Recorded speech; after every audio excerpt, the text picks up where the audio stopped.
Now. Let me see. I hit live. Are we live? Now, how am I going to find this out? This is an interesting question. Welcome, everybody. It says live on my screen, Azeem, if that means anything. Yes, and it says live on my screen. The trouble is we don't seem to get feedback from the system to tell us that we're actually visible on LinkedIn. Yeah, we are visible on LinkedIn. So welcome everybody to this discussion. I'm with Blair Sheppard, who is the author, amongst many, many other things, of a new book, 10 Years to Midnight, which is about the key global challenges that we face today. Blair, welcome. Lovely to have you here. Glad to be here, and it's good to see your face, actually. Haven't seen you in a while. Well, the last time we were together, we were in a space where, to be fair, I can't imagine us ever being in again, which was a 6 foot by 8 foot meeting room exactly. with 3 other people. Right? This was in January. Again. True. So the world has changed since January, has it not? It certainly has. Yes. Yeah. Good. Okay, so we're definitely live on LinkedIn, which is great. So we can start to jump into the discussion. Let's just start. It's worth people understanding who you are. So I met you through some work that I did with the global consulting firm PwC, and you have a really interesting role there. But of course, you've been an educator before that. So just for the audience, tell us who you are. Well, so let me go back to your last point, which is I was at Duke University for 31 years, right, as a professor. Created actually the first blended learning degree, which is global MBA. I know that because we actually got approved 6 months before the internet went live. So I've been at this game for a long time.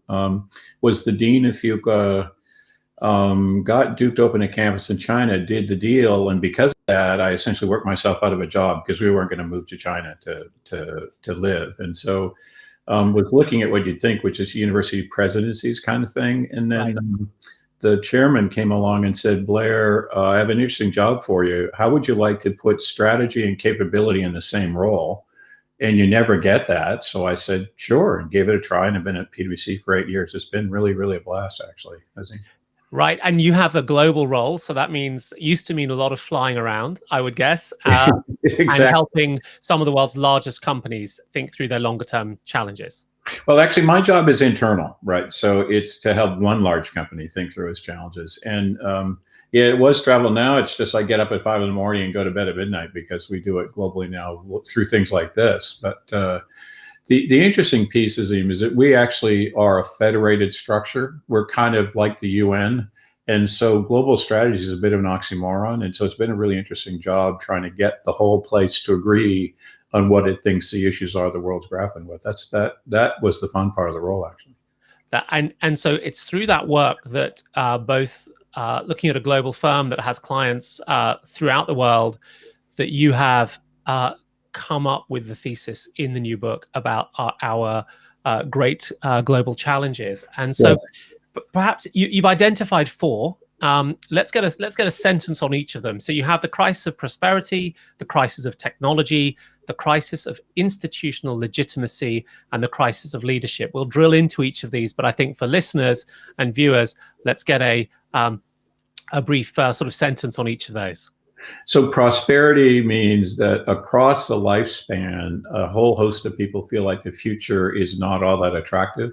Therefore, they stop dreaming, imagining, trying, and we think ourselves into a depression. Right, exactly. So the sense is there's a sort of psychological dimension to this, which is that we feel things aren't going our way. Perhaps they aren't going our way, and we get into an emotional funk.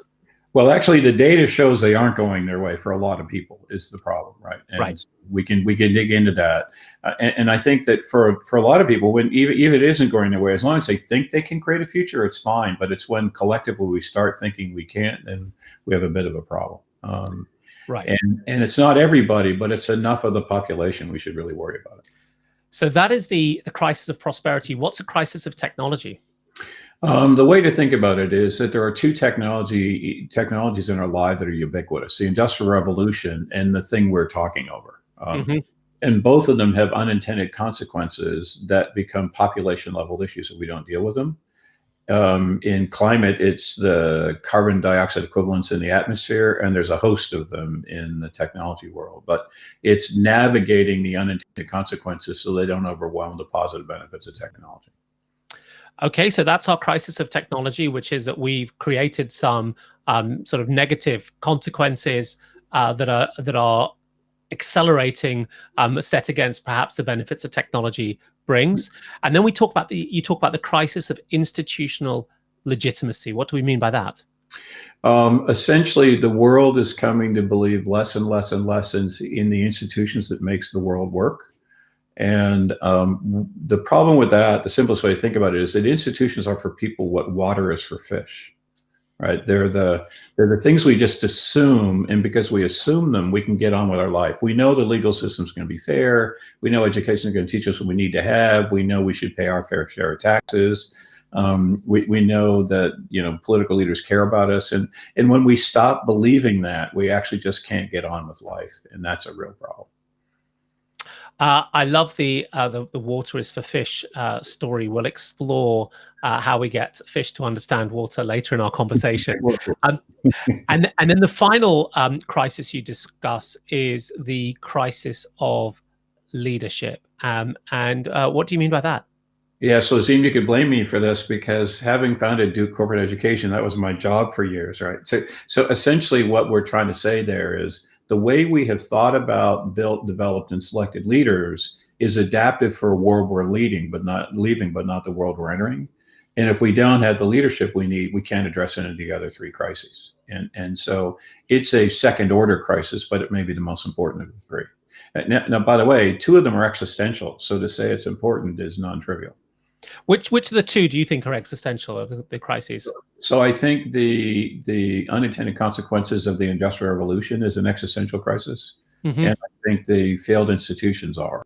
That when we stop believing institutions, the world blows up, and actually literally we die if we don't deal with the unintended consequences of the Industrial Revolution. So they're pretty big. They're really existential.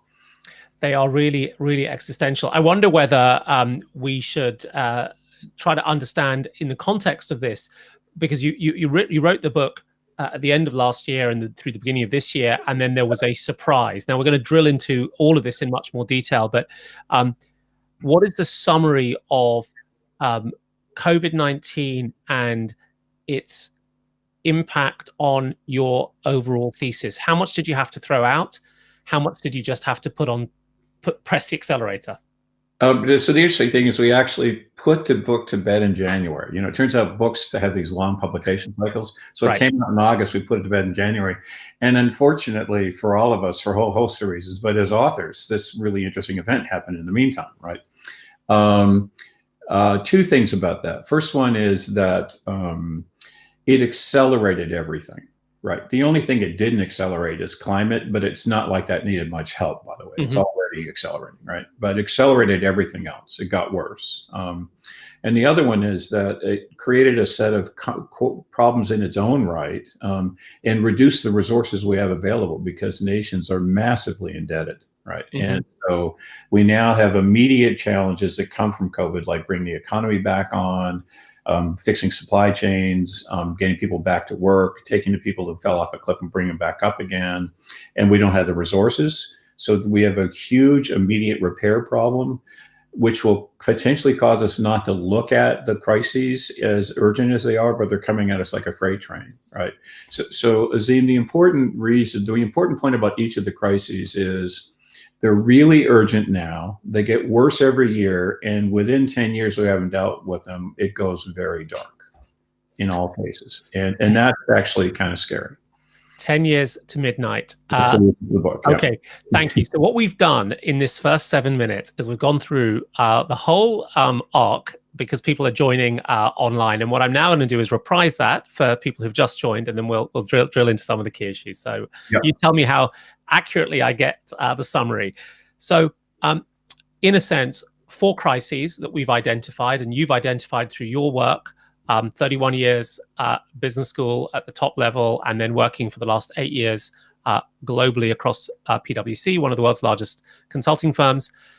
The crisis of prosperity, which is essentially that many people feel and actually are being squeezed by the opportunities provided by economies broadly in every time zone. So this is not sort of something that is located in the United States or in the United Kingdom. It is sort of a global issue.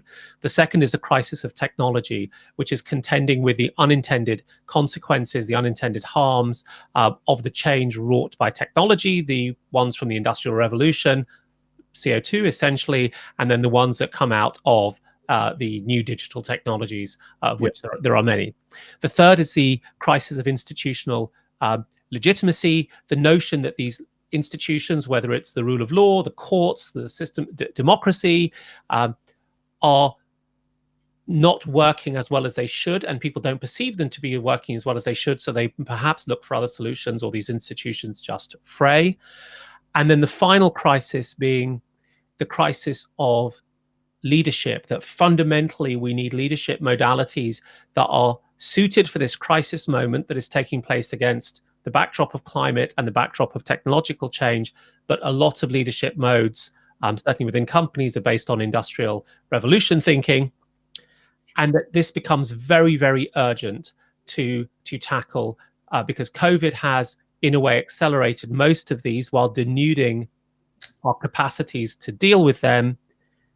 And that as they accelerate, 10 years is a time point at which things may get very dark. So is that a fair summary of It's a fantastic summary, by the way. I should take you on the road, assuming we ever get to do that again. Well, I have the advantage of having read the book as well, so which I think is worth it. It's a slim read, and it has some great anecdotes in there as well. So let's come back to these four things, which are getting worse and worse every year. Yeah. You talk about 10 years as a critical point. Now, can we just investigate what you mean by that 10 years? Is it 10 years because that's a nice number for us to pick and it's a number of fingers that we have? Or is there something about the dynamics and where we currently are today and the rate of change that makes you think 10 years is an important milestone? So I don't have a theory. It's an empirical observation, Azeem, right? And we have a bunch of theories, but not about this one. It was what was striking. And actually, I haven't written in 20 years, right? And so it was this observation that I said, we've got to write this, right? It turns out that almost everything in the book, someone has written something about them, but they haven't put them together as a collective in the same way. Right. And they haven't given the same sense of urgency, I think. So use the easy one, which is climate, right? The problem with climate, if you take the analogy, right, it's start with, it's in how we grow food, it's in how we transport, it's how we build, it's how we manufacture, even how we vacation. It's that whole everything, right? And it's bad this year. It's going to get worse next year. It's going to get worse the year after. And what happens is within 10 years, best guess is we've burned enough of the world's forests. We've killed enough of the coral. We've killed enough of the mangrove swamps that the lungs aren't there anymore the way they used to be, right? We have really weakened lungs. And then Canada, which is the country I grew up in, and Russia, the tundra begins to melt for a much longer period of time and release methane, which is 10 to 30 times more powerful than CO2 as a heat capturing gas. And then there's all these other biological feedback loops that fit in. And it turns out at some point when that occurs, it becomes much harder to undo, right? It just it becomes this sort of negative cycle that's really hard to break into. And you don't want to live with the consequences of that negative cycle, right? So the point is we have to rethink the industrial system. We have to completely remake how we do it. And we have to have that largely in place in 10 years or we're in trouble, right? So it's not we can think about it for 10 years. So we don't have the luxury of imagining. We actually have to get to it, right? Now, what's interesting is every one of the other issues has exactly the same notion, right? So if you take the other pieces of technology, AI and robots will be here by then, right? In a really serious way. Manufacturing will be platform-based as well. So platforms will be as ubiquitous in our lives as much as the industrial process is. And so any of the consequences, if we don't think about them now, by the time we get there, they'll be embedded in the way we live and much harder to undo, right? So then you go to, well, why prosperity? So here's the way to think about it. I said that prosperity is an issue across the lifespan. So take two groups, those about to retire and those about to enter the workforce, okay? So here's the US data, but then I'll go global right after. So in the United States, 92% of the people working in the private sector are either defined contribution or self-funded retirement, which means by the time you're 55, you should have saved a lot of money, right? Okay. 42% of adults between 55 and 65 who are in the private sector have saved less than $10,000. Right. Okay. If you go up to $50,000, it's over 60%. Why 10 years? It turns out I'm talking about 55 to 65-year-olds, the people who are 10 years or less away from retirement. Right. So this plays out in a decade, right? They will have retired broke within a decade. And we have no plan for that. Yeah, and on that particular point, of course, that's aggregate data from the US, and when you actually look at the racial disparities, it's significantly worse, because if you look at Black households, their levels of savings are about a tenth that of the sort of white households. So there is a structural problem that is actually accentuated by just looking at the aggregate data. Yeah, so this is, I mean, it turns out the aggregate data is bad. I just said, I just said 42%, 60%, right? So think about what it means to be worse than that, Azeem. It's terrible. Yeah. But yeah, so the issue is that essentially what happens is that accentuates all the disparity issues, right? Now let's go to kids, right? So here's the problem with youth, right? So youth are graduating into a job market that's nowhere near as attractive as the one you and I graduated into. And where the pay on a relative basis is less because wealth is concentrated to capital and to the top of the system, so the entry-level position doesn't pay well, with massive tax and debt obligations sitting on their shoulders, probably with debt. So in the UK, the average student graduating from college has 48,000 pounds worth of debt, right? So it's not just an American problem, it's a global problem. I'm just going to say about that number because we have a global audience. So 48,000 pounds is about $60,000. It's about 500,000 Hong Kong dollars. 50. Anyway, we'll move on. Yeah, at that point I run out of currencies. Yeah, so roughly multiply by 10 and you get into Chinese currency, right? So it's a lot of money, right? US, it's even more. In Europe, it's about the same. And in Asia, it's about half, but it's still there. And then the sort of final point is, one of the ways they gain access to wealth is they buy a house. So in China, the cost of a 2-bedroom apartment in the 5 largest cities is 40 times median income. It is never buying that, right? So then you say, okay, well, why 10 years, Blair? I get that that's not a very happy circumstance, but why 10 years? So go to Africa. There are 22 countries with a median age under 20. Those 22 countries, the total population is 885 million people. Yeah. That means we have 500 million, take the number, 500 million kids who need an education and a job in the next decade. Right. It's a huge number. Under present circumstances, I don't see that happening. Yeah. We have a bunch of people about to retire. And in the rest of the world, by the way, if you look at pension schemes are so underfunded that the average person has a third of their lifespan covered when they retire. So it's a broad problem, right? So at the end of your career, at the start of your career, we have massive problems, and if we don't deal with them in the next decade, it's over, Azeem. It's gone, right? And you don't want to be on what happens when a 250 million kids don't have a job in Africa, and you don't want to be on what happens when a huge portion of the population of the world is retiring broke, because it puts major pressure on the system in both cases. So one of the things that's interesting about your thesis is that it's a systems level thesis in the sense that you are looking at every aspect and you're looking at the interconnections between them. And the challenge that makes for conversation is where in this system do we actually start? In the old days, where stories had beginnings, middles, and ends, and we started at the beginning and we kind of made our way through to the end. With the system, it is more challenging, and so we're gonna end up going in a few loops as we have this discussion. Yeah. So I want to pick up one particular aspect. So you talked about platforms, and the way we think about how we've organized industries previously has been in this idea of the kind of value chain. It's been a pipe. Something comes in at the beginning, intermediaries add bits of value, and at the end spits out something that a customer buys. When we move to platforms, what we end up doing is we coordinate through a central platform various economic activities. And one of the things that's appealing to it, especially to theoretical economists, is that it's just the price signal between me wanting to sell you a ride from your home to the airport and you wanting to pay a certain amount that allows us to get in my Uber and me take you on that journey. But the issues that have arisen with platforms are, I think, are twofold.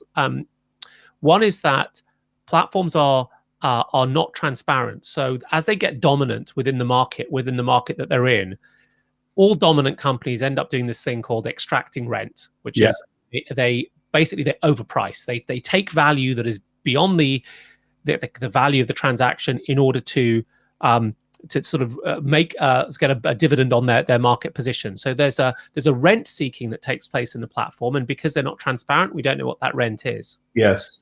The second thing that happens is that the platforms themselves accrue, separate to their rent seeking, lots and lots of the value.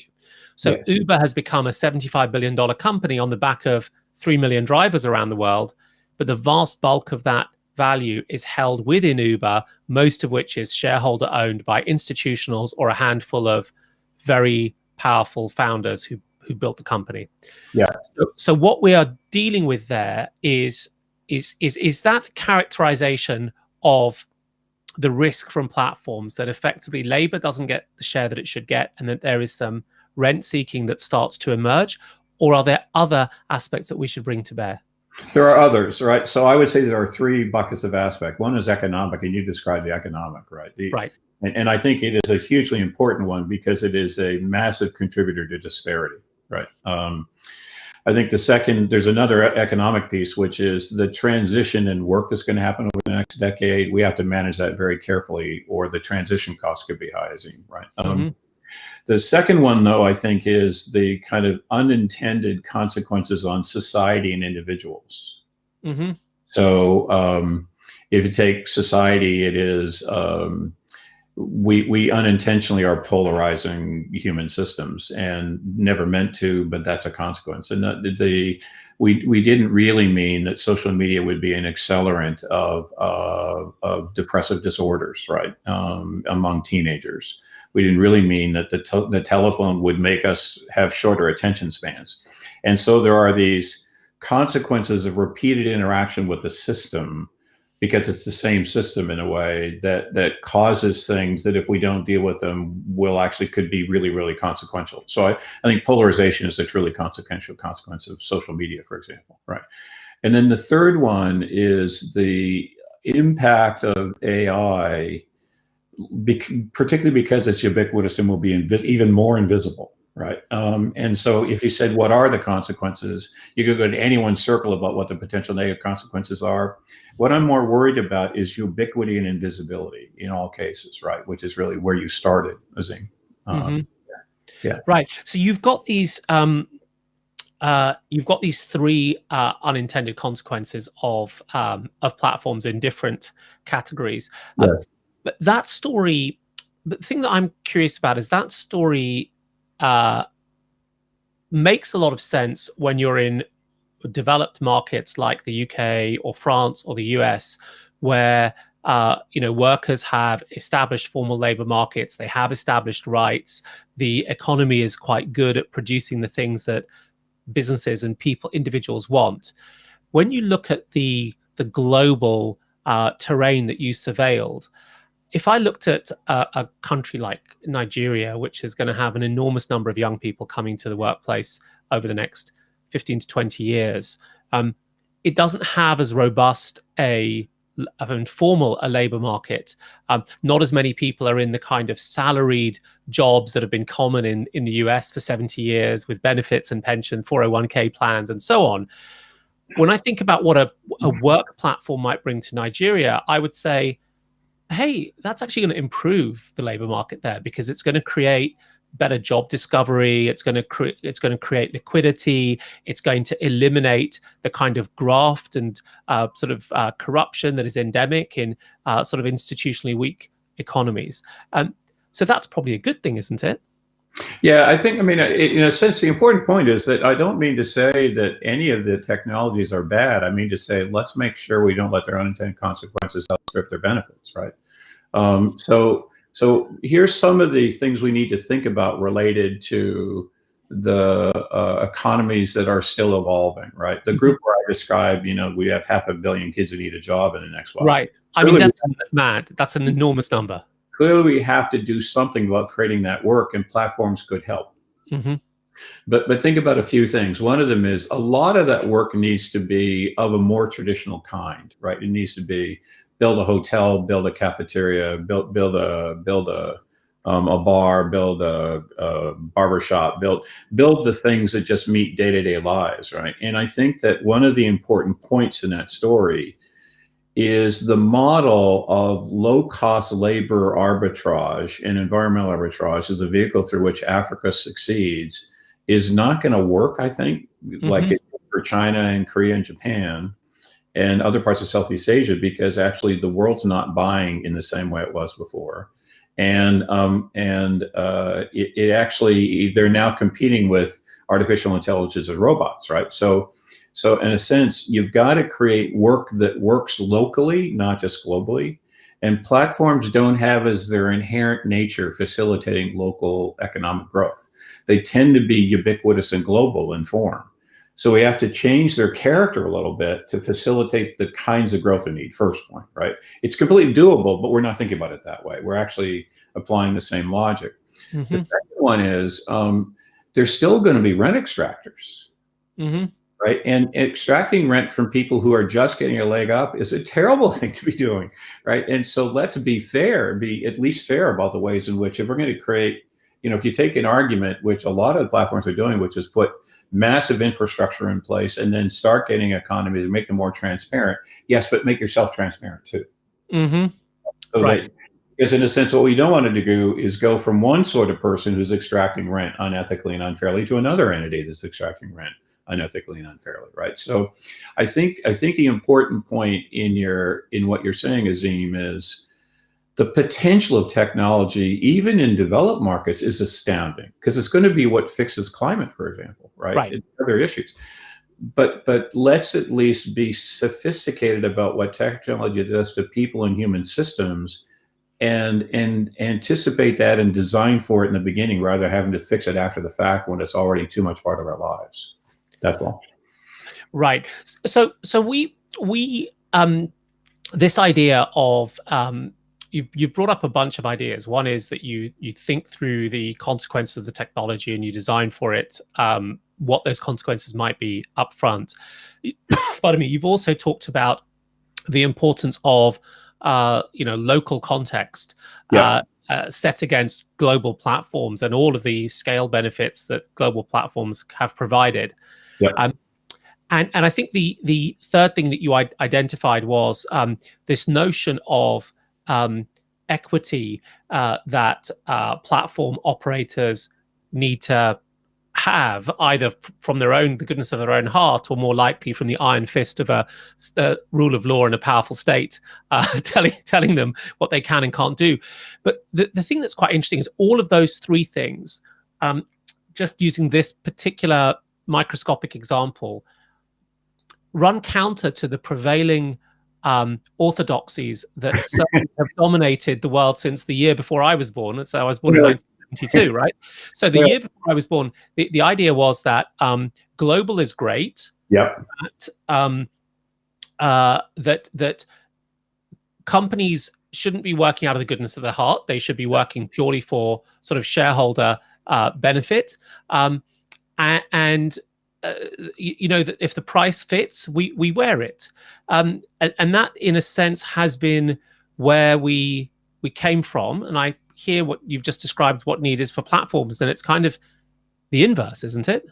Yeah, so I think this is exactly kind of, there are two basic theses about how we fix this, right? And you've just described one of them. There's an important point in this, Azeem, which is the orthodoxy is hard to change because it gave us 70 years of success, right? So we came out of the Second World War. The world was decimated. We rebuilt massive economies and made them incredibly successful. And we brought huge countries into the global market, right? And as a result, brought a bunch of people out of poverty.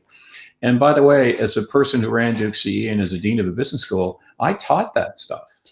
Right? I taught global's good. I taught technology imperative.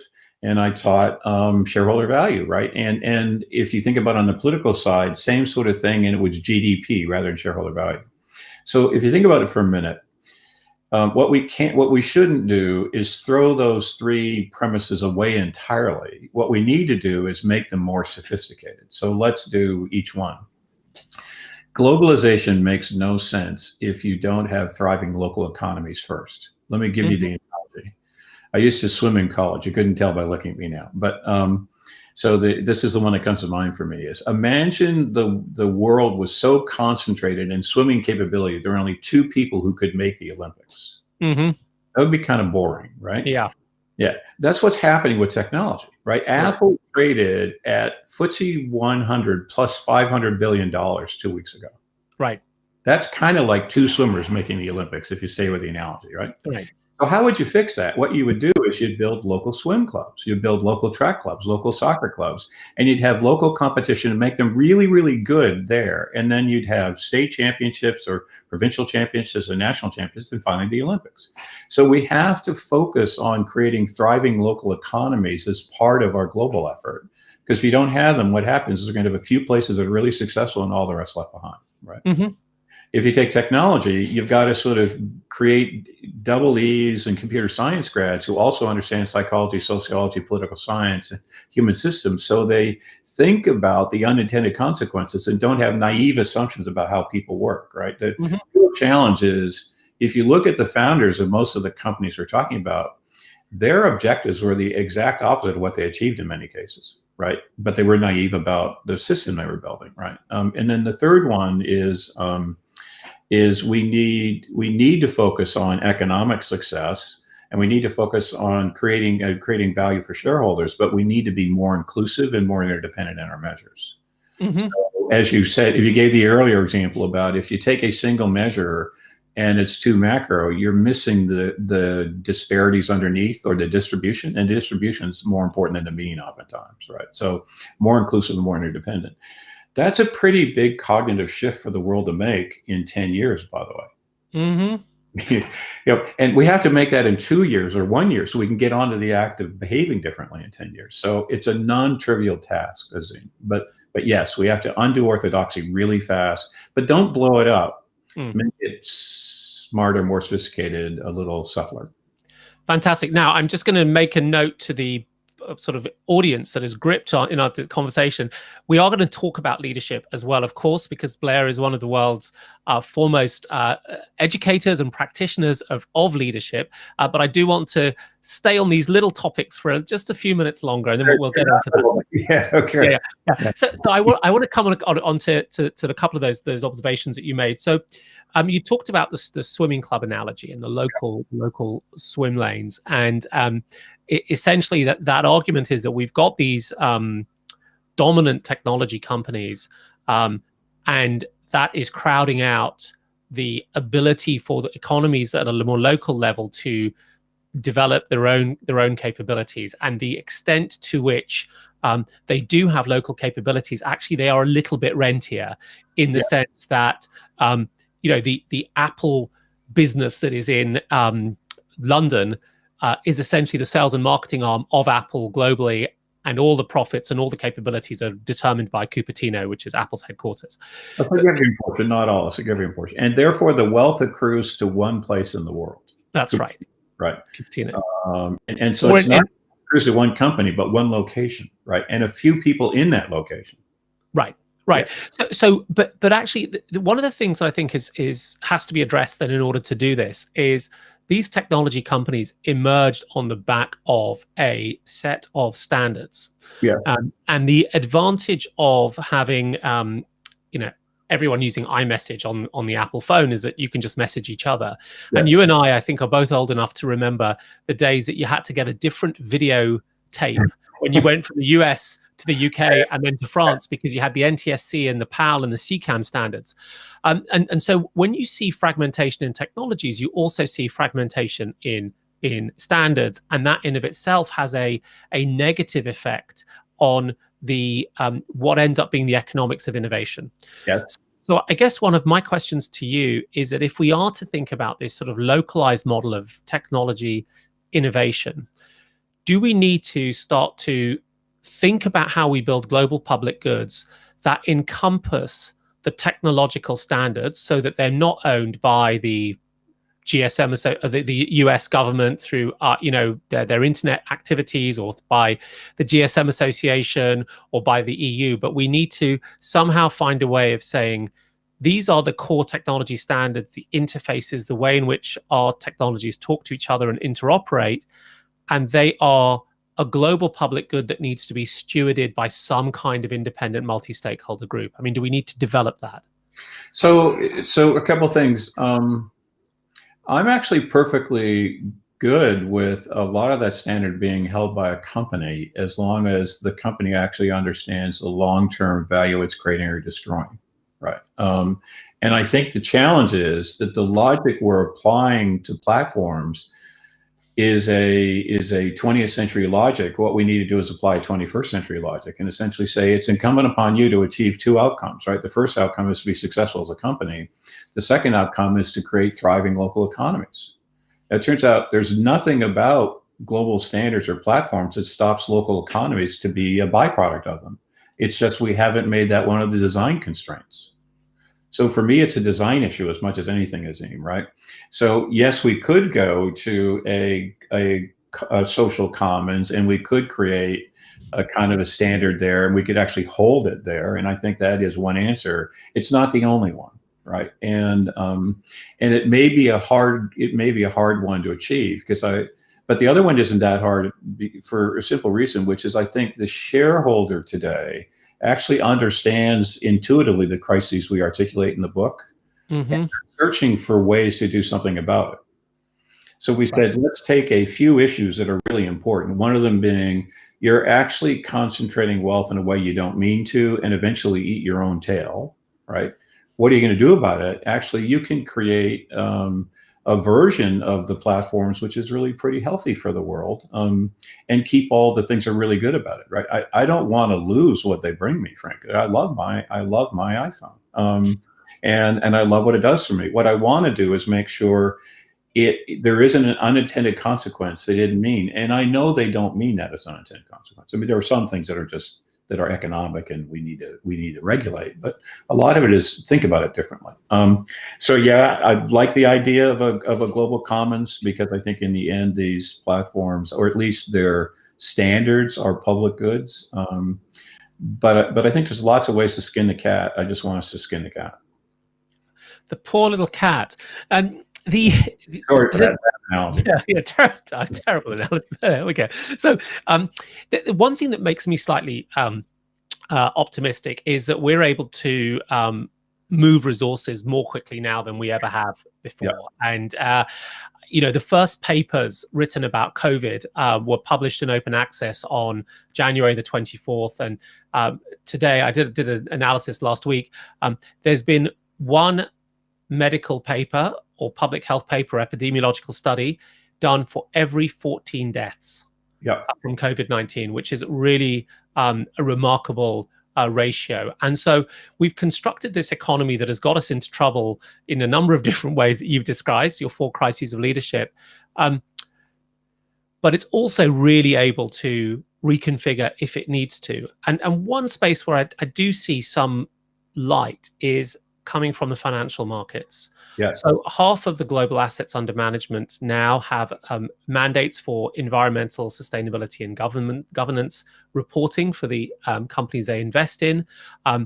Shareholders, we often think of shareholders as being sort of fly-by-night traders, but lots of institutional funds actually have very, very long duration because they're university endowments or family offices, and they're looking over 30, 40, 50 years horizons. And so they see climate risk, they see political risk once that is articulated, and they reflect that into their risk assessments and their cost of capital. And one of the things that I find fascinating is that if you look at funds that have ESG mandates, that is, funds who are investing in underlying assets and only invest in those companies that report on environmental sustainability and governance concerns, they have a lower volatility. That means they lose money less often, and they have a higher return.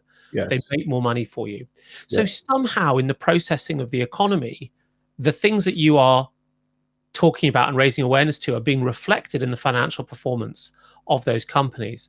I'm curious about what the extent you think global capital and its ability to maneuver can be an important part of that solution. So first of all, let me reinforce your first premise, which is I think we're at a time in the world where we can do things massively and quickly, and we have to, right? So I'm optimistic about that. So now let's go to capital. A couple of things, actually. The institutional holder and the kind of charitable institutions that hold money don't actually hold that much of the world's capital. They hold less than you think, but it's an important group. I think the interesting issue, though, is that other groups are coming to understand the urgency. So, for example, think about PE. A lot of people think of private equity as a thing that kind of is not well intended. It buys low, tears things up, and leverages the heck out of them, right? Well, it turns out that the issues we describe in the book play out within the time horizon that a fund is typically held. So if it's 10 years to midnight, it's 5 to 7 years when we get pretty darn close to midnight, and you can destroy an awful lot of value of having addressed these things in the meantime, right? And the person buying knows that midnight is only 4 years away when they buy it. So it's actually within the time horizon of the privately held firms within those organizations. That's a huge amount of capital that's actually about to get invested. They have about $2 trillion or so of dry powder to invest. Right. So because what felt long-term is now intermediate term, it's in their horizon, so it's in their interest. The other thing I think I'd focus on is not just ESG funds, because they're kind of a sledgehammer, right? The things I'm describing are a little more subtle, but and they're good. It's a good if. But if you actually take a look at the more recent offerings by asset managers, they're even subtler, right? So I was looking through 2 or 3 of them, and they have what they call kind of megatrend funds. Mm-hmm. Those megatrend funds are digging inside the sorts of things we're describing and putting very specific opportunities together. So here's who you would invest in if you care about old age. Here's who you would invest in if you care about climate. Here's who you would invest in if you care about. And so you can kind of take the social issue you care about and invest in it specifically. And they're really good at discerning which ones are doing well and badly. So what's happening is we're going from molar to increasingly molecular analysis that's more and more sophisticated, so that the capital can be spent against the things you really care about and targeted for. That's an amazing trend that happened virtually overnight. A lot of these things came out in October. Wow. And if you asked me a year ago, would you see funds like this available in the major asset managers, I would have said no way. Now, I feel really good because one of them is actually using earlier work we did on megatrends to build the funds. Right. We're incorporating the thinking that's in the book into the new funds. And so yeah, it's happening through shareholders. And I think they're our best chance, actually. We're going to have to turn to the fish in water, which I think is also connects to a lot of people's questions about education and leadership and how we tackle that. Just explain to us what you mean about the fish and water. Yeah, so the way I was trying to think about how do we get people to understand that institutions matter? Because I'll tell you what's interesting. When we describe the 4 crises, everyone gets the leadership crisis and they point to a person or two they're thinking about, right? Everyone gets the technology crisis. Everyone gets the prosperity crisis. A lot of people say, so why should I care about institutions, right? And so I try to think of the analogy that would make it clear. So here's a way to think about it. Imagine a fish didn't trust water. Imagine if fish said, I don't know what water is going to do if I breathe it in, or I move my fins, or I sweep my tail, right? Right. What would the fish do, right? They'd freeze. And if they could get together, they'd have a revolution over fixing water. Mm-hmm. Right? Okay. So here's the point, right? Imagine I don't trust the legal system, so I don't know if my property's safe, if I can buy something and hold it, if I can invest and it'll be safe. Imagine I don't trust the education system, and I don't pay tuition for my kid to go to college. Imagine I don't trust the tax system, so I say I'm not going to pay my taxes. Imagine I don't. And you just think about all of the institutions that exist in the world, and if we don't trust them, it's hard to live life, right? And so the data that really scares me is, Edelman does a survey every year. Part of it is the protests we see, because it's people protesting over institutions. But Right. the data, basically, they ask one question, which is the system working for you? If you go back 20 years ago, 60 to 70% of the population would have said the system's working for them, and maybe 5 or 10 would say it's not. Mm-hmm. Now 48% say that it's working against me, and 18% say it's working for me, and the rest are unsure. And that trend gets worse every year. Right. Well, that's definitely a warning sign. Yeah, that's a sign of people saying, I don't. And when we stop believing in systems, we do two things. We either we can't cope with life very well, Mm-hmm. or we undo the system. And all history shows when you tear systems apart rather than fix them, you don't like what's on the back end. Well, as I think it's the old line, it's too early to tell whether the French Revolution was successful or not in that sense. And what in our briefing, you talked about the importance of a new kind of leader and a different kind of leader. And I know that you're very thoughtful about these types of assertions. So you wouldn't make that statement without a view that says, what's the gap between what's the leadership we need, and what is the gap between that and the leadership we have? Yeah. So I made my livelihood developing leaders, right? So this is actually, I don't say this lightly, because I'm sort of, why did I do what I do, right? Right. So what's happened is the world has changed enough that the kinds of assumptions we have about what we need in a leader and the ways in which we would assert just don't work anymore. So the simplest way to think about it is that we need leaders to do things that feel almost polar opposites. And if you go back historically, what we would have said to a leader is build to strength. That was a standard phrase we'd use, which is find the 4 or 5 things you're good on, build to that, and then grow from that. The problem is, if it's true that you have to navigate things that are mutually contradictory, at least appear to be, then actually you better improve your weakness, or hire someone else who has it and respect the heck out of them, right? So, two quick examples. Take the technology issue, right? Which is, we need people who are deeply technically capable, because the answers lie in technology. But they better understand human systems, and they better understand psychology, and they better understand political systems. Now, I know very few people who graduated from Duke who had a double E and a major in psychology. Right. So the double E just is the sort of famous technical degree, the electrical engineering degree that gave rise to computer scientists all over the world. Yeah. I just think you don't know many, and I don't know. And so the problem is, if you're a humanist and you're not technically sophisticated, you're irrelevant tomorrow. And if you're technically sophisticated but not human aware, you actually create things with unintended consequences, right? So then the other example for me is, if you think about the people who were really successful during COVID, they exhibited two things that feel contradictory. The first is, they were massively humble and admitted they didn't know what was going on, and they sought lots of input. They talked to epidemiologists, they talked to public health officials, they talked to business people, economists, psychologists. They talked to a wide spectrum. And I promise, when they got the answers back, there was no obvious answer. Because all that happened was the world got more ambiguous on them, right? But they had the courage to act anyway. So think about that. They're a humble hero. Right. Now ask yourself, go around the world and look at political leaders or corporate leaders, whoever you want, and ask yourself, how many of them have this amazing combination of humility and heroism in the same person?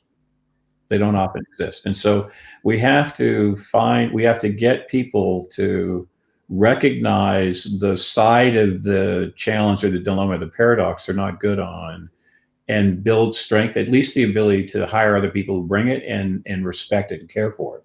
because oftentimes the things we're not good at, we don't value very much, right? So it's a different view of how to lead. And there's 6 such paradoxes we described. There may be more, but there are at least 6 I think are absolutely critical. Yeah. But we've got 10 years. So do we have time to retrain and build these leaders and put them get them into the positions where they have the influence to pull the right levers? We actually have less than 10 years, right? Because we actually have to finish the process in 10 years, not start it. Pardon me. Yes, of course. On the leadership side, we have 2 or 3 years, right? So I think 2 things. I think, first of all, everyone who's in a leadership position needs to become massively more self-aware than they are related to these paradoxes, right? And it isn't to say, you're 72 years old, go learn computer science. It is to say, you grew up in a television world. Would you please hang out with people who know how the world really works today? And would you respect them and listen to them and learn enough that you know how to incorporate their thinking into your consideration set, right? It isn't to say someone who is marvelously and wonderfully humble, we expect you to go become Don Quixote and charge and tilt at windmills. No, it is be heroic at the times we need you to by taking action that would feel uncomfortable and know you're going to get criticized for, right? So but it's the current leaders. Let's do the best we can. Let's quickly review our succession models and our development models and pick the right ones for the next generation.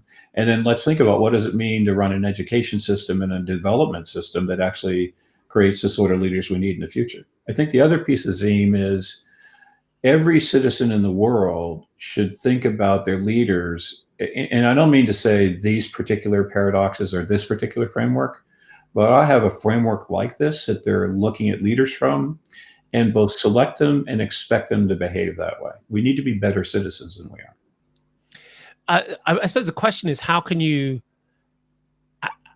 manage that accountability? I mean, when we look at the reality today, and we've seen incredible excesses in leadership behavior over the years in terms of CEO pay and the level of bad behavior they're allowed to sort of engage with, and becoming an American CEO is a surefire path to $100 million, even if you fail.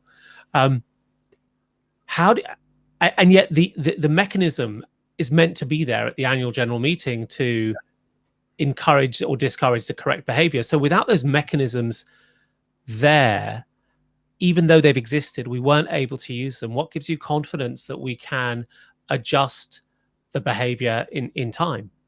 So I think part of the answer is, this is why you wrote the book, right? Is that I think people need to become significantly better students of the system they're part of and really think about it, right? So as a board member, I need to spend more time being a good board member than I am now. And I need to understand the world and say, what does that mean for my obligation as a board member? As a shareholder, what does it mean? What's going on in the world, and how does that relate to the firm that I'm investing in? As an employee. And so I think part of it is gotten lazy as citizens of the world and as stakeholders of the world. We can't be lazy.